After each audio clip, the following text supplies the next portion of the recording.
When I opened my eyes, what came into view was a snow-white ceiling. The feeling of a hangover was really unpleasant. The first thing that came to my mind was that I would never drink again. My head ached as if it were splitting. I reached out to touch my head and felt a handful of blood. I sat up abruptly from the bed and only then realized that I was wearing a blue and white hospital gown. What's going on? Could it be that I got drunk last night and got into a fight with someone and they smashed my head with a wine bottle? Leo, you're awake. I turned my head and saw an old man with gray hair wearing a white coat. Behind him followed a group of doctors in the same white coats, and they were all gathered around my hospital bed. Question: what's the scariest thing about going to the hospital? Of course, it's being overly concerned by a group of doctors and having a joint consultation. I tried hard to hold back my tears and grabbed the old doctor's hand firmly. Doctor, just tell me straight. How many more years can I live? After being wheeled away for a brain CT, I finally realized what had happened. I had transmigrated into a novel I had just read. Good news, I had transmigrated into a wealthy second-generation rich kid and was now the president of a listed group. Bad news, I only had half a year left before going bankrupt and going to jail. I felt like crying but had no tears. What a disastrous start this was. I didn't come when Leo was enjoying himself, but now it's my turn when bad luck is coming, right? I took a deep breath and recalled the plot of the novel. The male lead, Andrew, was an idol from a poor family. After 3 years of bravely breaking into the entertainment industry, he became a top-tier male star. Everything went smoothly along the way, and the only obstacle was encountering the villain, the second male lead. The villain, James, is a senior of the male lead in the entertainment industry. He won the Best Actor award at a young age. The male lead had admired him for a long time and humbly asked him for advice on acting, but he was almost molested by him. Later, James even tried to seduce the male lead through improper means many times. The male lead endured humiliation and only exposed these things after achieving success and fame. He released several photos of James putting his arms around him and accused James in a long, written article of 10,000 words. Naturally, he gained a group of fans and then took on several big-budget dramas while riding on the wave of popularity. Naturally, James was reviled by everyone. He was blacklisted by the management company and faced huge compensation. In order to make a living, he attached himself to a rich man, namely Leo. Leo, who had lusted after James' beauty for a long time, readily agreed. James barely managed to get by with the financial support from Leo. But the male lead was not satisfied that James could live so well. He wanted to bring down the financial backer behind James. So he schemed to get Leo addicted to gambling and drugs, and finally Leo went bankrupt and was imprisoned. Mom, why do you involve me in your feud? I didn't dwell on it for long before I saw the villain, James. He hung his head, tightly clutching the thermal lunchbox in his hand so hard that his hands turned a little pale. Actually, Leo was not a good person either. He forced James to sign a sugar baby agreement with him, demanding that James satisfy some of his perverted little fetishes. Every time after that, James was in a miserable state. Leo deserved to end up like that. Last night was their first time together, and Leo went too far. James resisted and accidentally hit the original's head. He fainted and was sent to the hospital by James. Leo, James said cautiously. He knelt on his knees and took out a black soft whip from somewhere. He held it with both hands and presented it in front of me. I was wrong last night. I'll let you have your way with me today. I was so scared that I quickly rolled off the bed and knelt down for him too. Dude, do you even know what you're saying? This is a society ruled by law. Are you worried that I won't go to jail soon enough and want to send me in early? The hospital floor was icy cold. I was only wearing a thin hospital gown. The chill from my knees made me shiver. Looking at James again, he wasn't wearing much either. His collar was slightly open. If you looked closely, you could still see his fair chest. I quickly averted my gaze. My face was burning hot. I pulled James up from the ground. I snatched the soft whip from his hand and threw it under the bed. James stared at me with a confused look in his eyes. No, don't use the whip. I nodded. Use my foot. I'm scared just looking at it. His face turned ugly. There was a hint of pleading in his eyes. He forced a flattering smile. Then what do you want to use? I'll go and prepare it. It'll be quick. What kind of crazy words are these? To prevent James from saying anything more outrageous, I pushed him onto the bed to sit down. Don't prepare anything. I rubbed my forehead. I have a headache. I need to rest. James let out an almost imperceptible sigh of relief. Leo, I've stewed some soup for you. Do you want to have a taste? Yes. I nodded frantically. As long as you don't say those strange, messy words that could easily get me in trouble. I'll eat anything. For several consecutive days, James came to deliver meals. Today it's pork rib soup. Tomorrow it will be stewed lamb. I patted my belly that had been stuffed full these days. I have to say, James' cooking are quite good. I was lying bored on the hospital bed, waiting for James to bring me food today. But until noon, James didn't come. I took out my phone and wanted to call him, but after calling several times, no one answered. I frowned. Could something have happened to James? If something happens to him, who will bring me food? Don't let me starve to death before the male lead, Andrew, has a chance to scheme against me into gambling and taking drugs. Just when I couldn't make up my mind, my phone pushed a message to me. Explosive. The variety show Daily Life in the Fields will premiere today. Andrew and James will participate together. It's really like getting what you think about. So here's the news about James. Daily Life in the Fields is a slow-paced variety show where artists experience rural life, mainly featuring seeing glamorous artists doing farm work. This variety show has invited both Andrew and James. No wonder he didn't come today. It turns out he went to record the variety show. At this time, the matter of James trying to sexually harass Andrew but failing had just been exposed and the internet was in an uproar. This variety show's official announcement at this time is also riding on the wave of popularity. Sure enough, almost all the online comments are focused on James and Andrew. I remember James' obedient appearance when we first met. He was so cute and well-behaved. I just can't believe he would sexually harass someone. There is also such a passage in the original book. In this variety show, Andrew showed tolerance and magnanimity and said that he forgave James. He let bygones be bygones and hoped they could get along well. But James didn't appreciate the kindness. Instead, he kept making things difficult for Andrew, speaking coldly and even being physically aggressive. Once the program was broadcast, James was confirmed to be guilty of using improper influence and finally was completely blocked.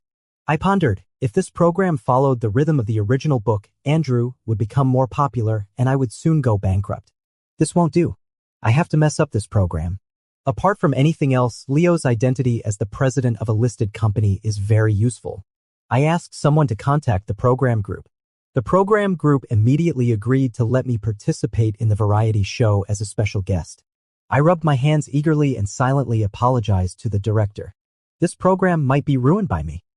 When I arrived at the recording site, the program recording had just started. A group of male and female artists gathered together to do farm work in the fields.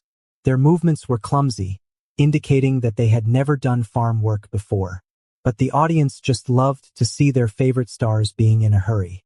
I looked around but couldn't find James. I asked the director, "Where is James?" The director's beaming smile froze on his face all of a sudden. He pointed to a far-off place and said, "Over there." James was far away from the others, breaking corn alone, looking desolate and lonely for no reason. It's only human nature that when a man is down, everyone will give him a push. When a drum is broken, everyone will beat it. James is now surrounded by negative news. Other artists are eager to avoid him, let alone get close to him. I quickened my steps and walked forward. Anyway, I didn't know the others, so I might as well go to him. I don't want Andrew to have an easy time, and Andrew doesn't want James to have an easy time.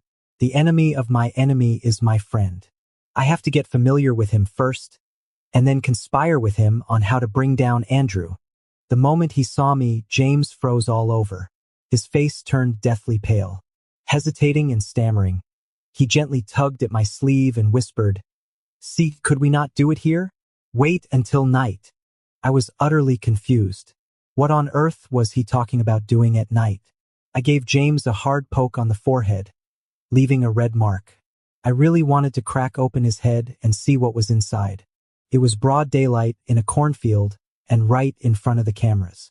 What on earth could I possibly do? I miscalculated. If I had known the show involved real work, I wouldn't have come.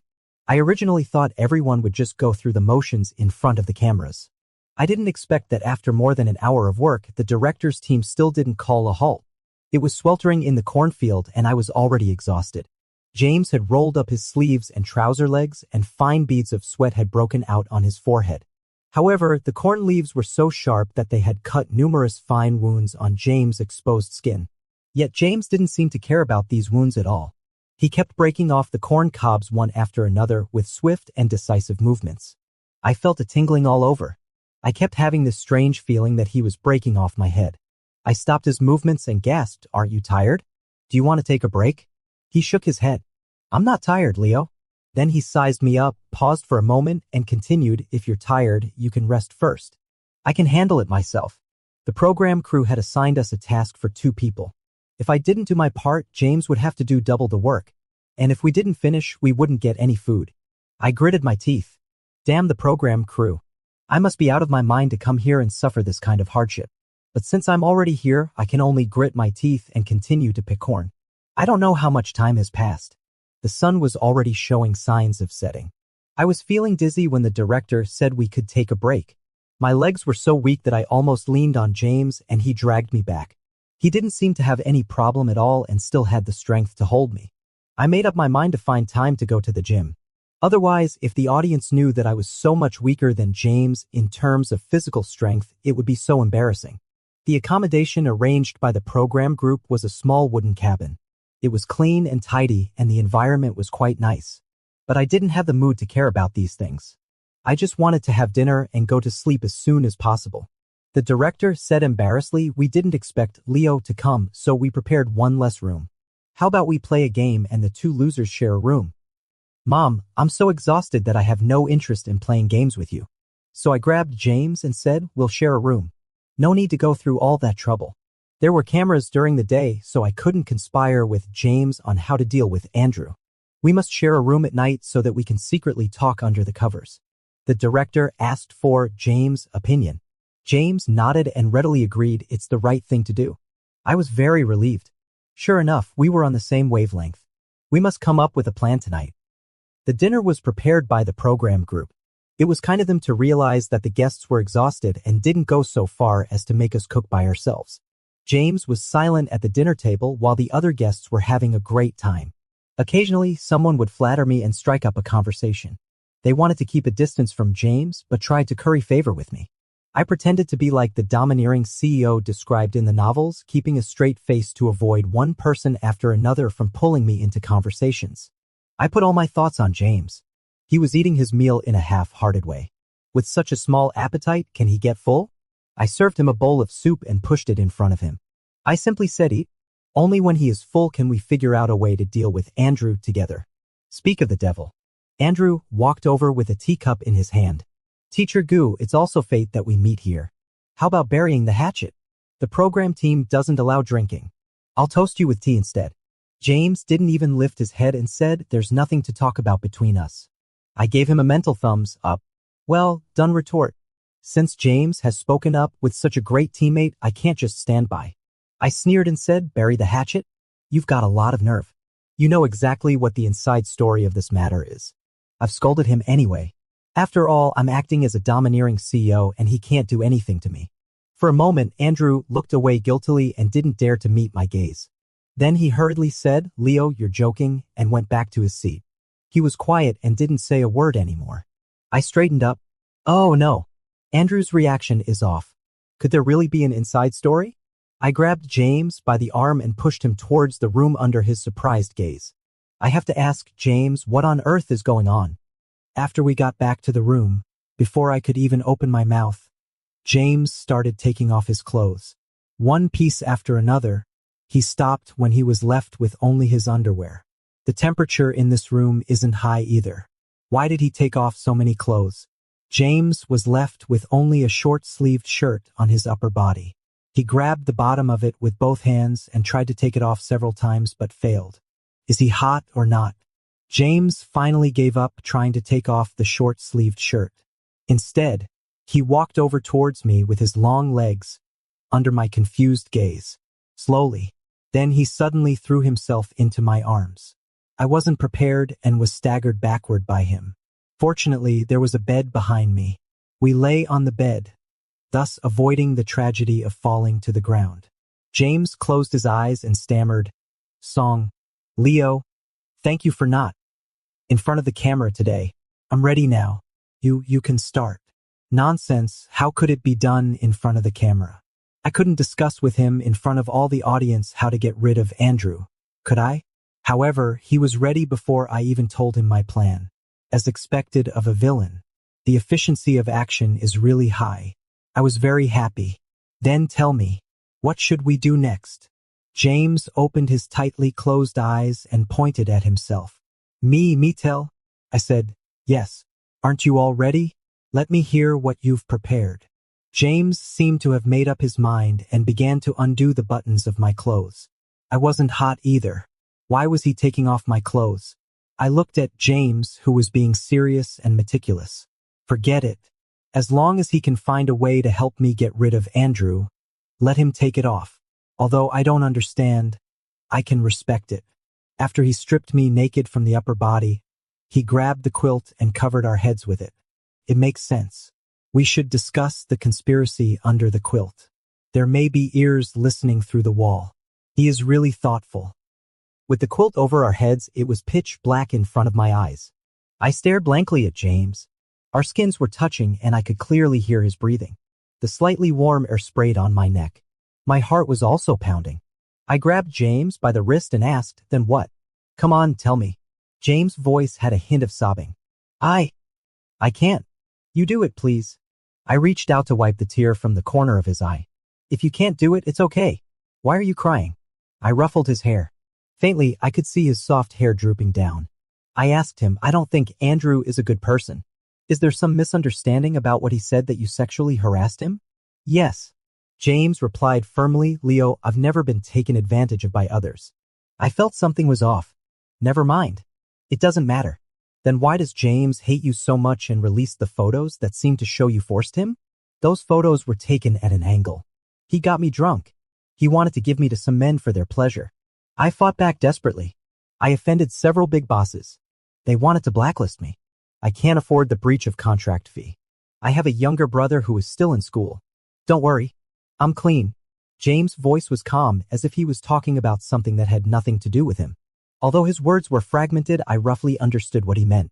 Andrew got James drunk at the party under the pretext of asking for acting advice. Then he wanted to send him to the beds of several big bosses. But James was still somewhat conscious and managed to escape struggling. His actions made those bosses think he was ungrateful, so they let Andrew take many photos of their scuffle. From the wrong angle, it looked like he was forcing Andrew. It's really a case of the thief crying, stop thief. James' management company is also heartless. Seeing that their cash cow couldn't make money anymore, they put him on ice. He was in great need of money, so he had no choice but to turn to Leo. Leo paid for his and his younger brother's living expenses while his brother was in school. He didn't want to come to this variety show at first, but his management company forced him to be a foil for Andrew. My heart ached. I casually patted his shoulder. It doesn't matter. We'll get revenge together. I have money. I'll promote you. How much do you owe the company? I'll pay it for you. No need. James murmured, you don't have to do this.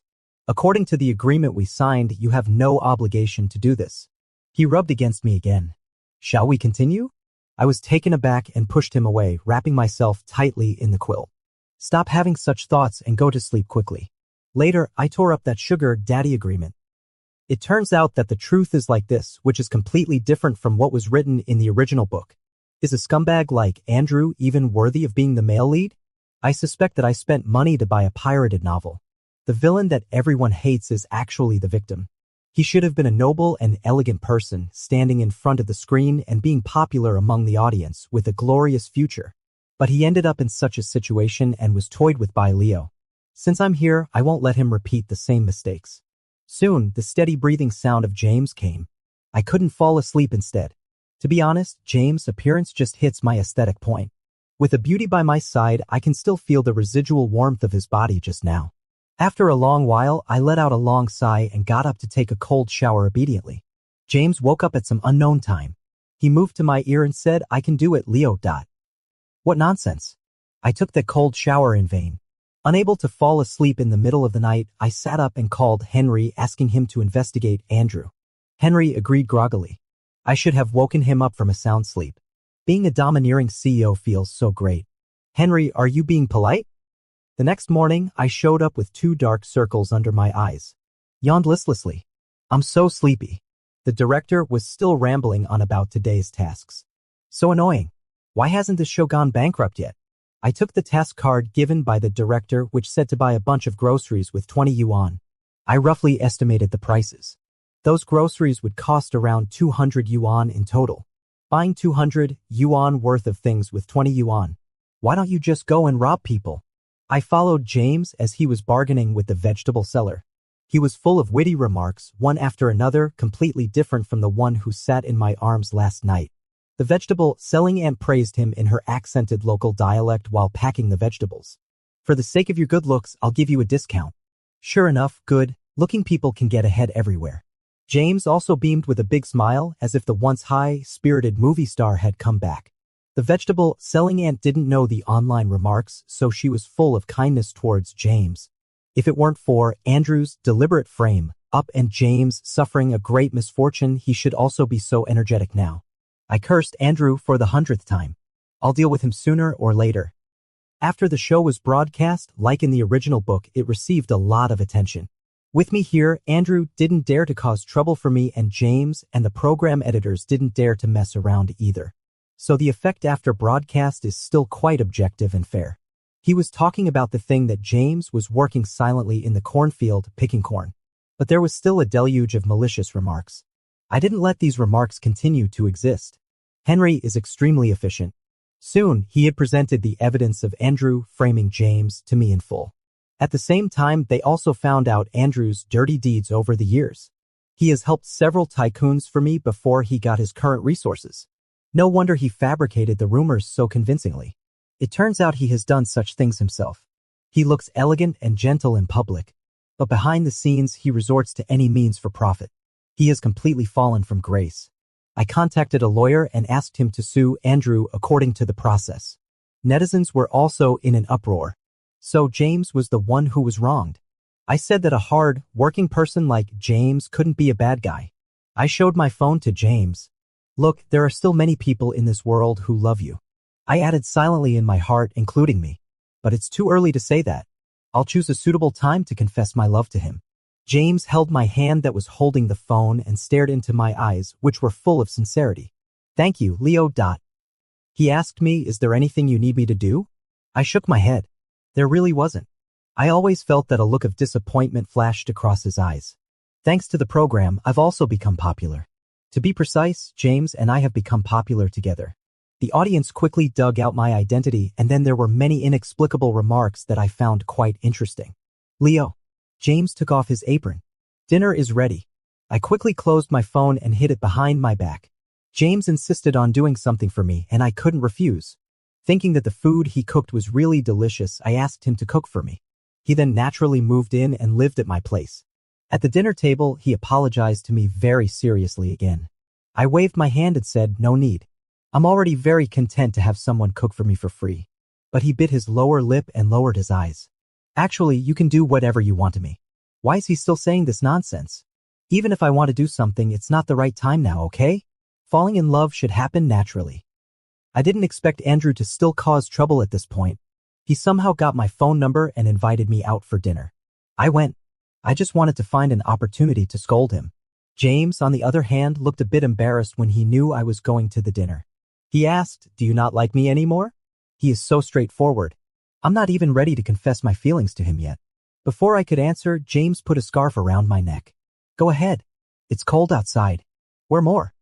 Andrew politely offered me a toast. You can't hit someone who is smiling at you. I took the glass and drank. Taking advantage of the alcohol, I was about to scold him, but suddenly I felt hot all over. Andrew got closer and closer to me and rubbed against me. Leo, he said. What James can do, I can do too. Will you consider me okay? What on earth is this okay about? Do you think you can just call me Leo? I instantly realized that he had drugged me. I should have anticipated this feast with ulterior motives long ago.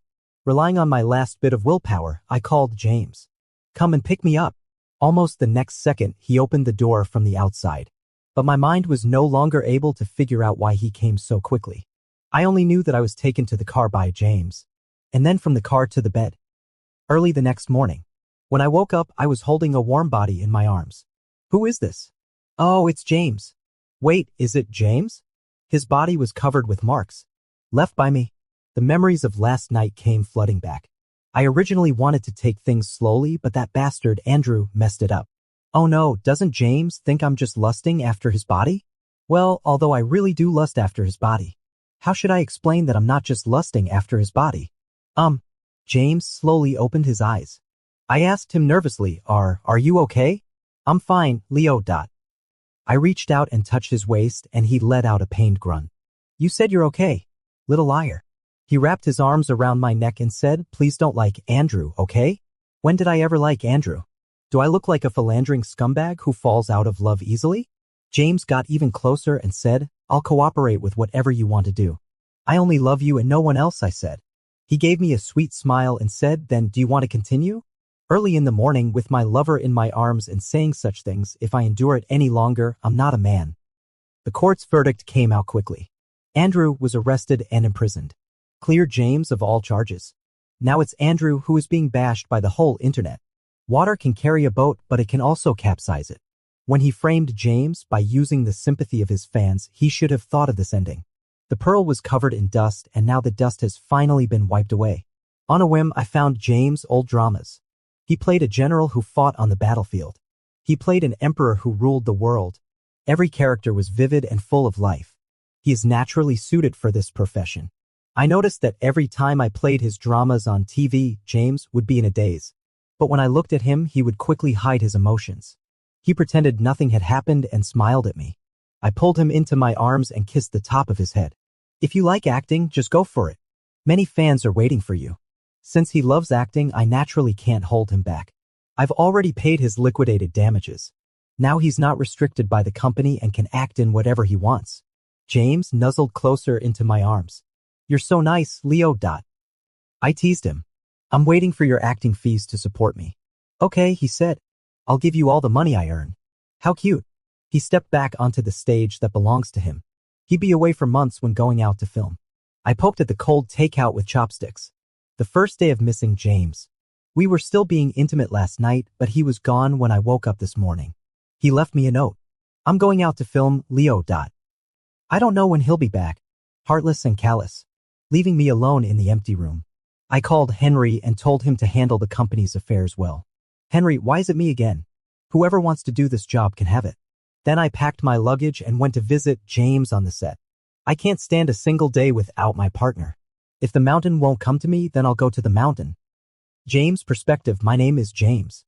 On the night I won the Best Actor award, I invited many colleagues from the talent agency to dinner. When Andrew kept pouring me drinks, I didn't think there was anything wrong with it. We're from the same talent agency and he's my junior. He was very polite, calling me senior brother all the time. It's not easy for an actor to become popular, so when he asked me for advice on acting, I wasn't stingy. I was so drunk and muddled. He said he'd help me go to rest, but he sent me to a room where several bosses were. I've never eaten pork, but I've seen pigs run all the time. At that moment, I sobered up a bit. I heard Andrew say, Why can you win the Best Actor award? Why do they all like you? You must have been slept with by someone countless times. I'm kind enough to help you connect with several bosses. As long as you serve them well tonight, you'll have whatever resources you want in the future. It was the first time I knew. He actually resented me so much. I don't know how I escaped. I only know that not long after, when he turned around and said I had improper intentions towards him, I couldn't defend myself. The photos taken with the wrong angles were clearly posted on the internet. I explained many times, but no one believed me. I begged many people and they all said they didn't want to help me. My acting career ended here. I actually thought about ending my life, but my parents passed away early, and my younger brother is still in school. If I died, he wouldn't be able to survive either. I could only live on in a humble way. With this good-looking face, I found Leo. As expected, he was very interested in me. We signed a sugar daddy agreement. He provides the money, and I provide my company. I finally ended up on the path I hated the most. I'm willing to do this. As long as I have the money to support my younger brother's education, he can do anything to me. I calculated everything but didn't expect that he didn't do anything. On the first night, he made a move on me. I accidentally pushed him, and it hurt his forehead, causing him to pass out. Since then, he has never touched me again. The feelings start but are restrained by propriety. There is a desire for me in his eyes, but no matter how I seduce him, he can always restrain himself at the last moment. I'm very anxious. During the variety show recording, I stripped down to just a short-sleeved shirt. I abandoned all my dignity and pride, but he remained unmoved. He'd rather take a cold shower than touch me at all. I let out a long sigh. What should I do? Am I not charming enough? As a caged canary kept by someone, not getting the favor of the employer makes me very panicked. Leo is a good person. I thought that finding him as my sugar daddy would mean breaking my wings and falling into the abyss. But in fact, I've welcomed the light again. I know I shouldn't pester him. I should leave sensibly. But I can't bear to leave. I'm greedy for the warmth he brings me. He's the only one who reached out to me in the trough of my life. I can't let go of that hand. That hand let go of me on its own initiative. Leo went to see Andrew. I know exactly what Andrew wants to do. All he wants is to take Leo away from me. I really don't want Leo to go to the dinner, but I have no right to keep him. I quietly followed behind him and went there with him. I'm gambling on a possibility. What if Leo discovers Andrew's true face? What if Leo doesn't like Andrew's type? Can I monopolize him for a while longer? Fortunately, I won the bet. Even though Andrew drugged him, he didn't have any relationship with Andrew. Instead, he thought of me right away. Can I expect that he really likes me a little? On the day when I finished filming, Leo mysteriously invited me to dinner. I asked him if it was a special day, but he wouldn't say. He just said, "You must come. I'll be very sad if you don't." I readily agreed, "Okay, Leo. He's being worried. I wish I could be with him every day. How could I miss the appointment?" His serious look made my heart skip a beat. The most likely thing I can think of is that he doesn't want to keep me as his kept woman anymore. He wants to break up with me. Is he bored with me? Indeed, when I go out to film, I'm away for dozens of days. I completely fail to fulfill the duties of a kept man. It's only natural that he's grown tired of me. I put on my most beautiful clothes and got a new hairstyle. He was attracted to my looks back then. Will he soften his heart because of my face now? It was already evening when I arrived at the restaurant. He said, "James, congratulations on finishing your filming." He also bought me a cake and held my hand as we cut it together. "James," he said again, "I have something to tell you." Leo, I don't know where I found the courage, but I interrupted him. "I like you." I took a deep breath and blurted out my feelings word by word. "I like you very much, really very much." I couldn't let him say the words break up first. I had to express my feelings before it was too late. If we're destined to part ways, I don't want to leave any regrets. Leo stood there, stunned. It took him a while to touch his nose. "I didn't expect you to say it first." He took out a small red box from his pocket. Inside, there were a pair of rings, a couple's set. I heard his voice, deep and firm with a hint of nervousness. "I like you too. Will you be my boyfriend?"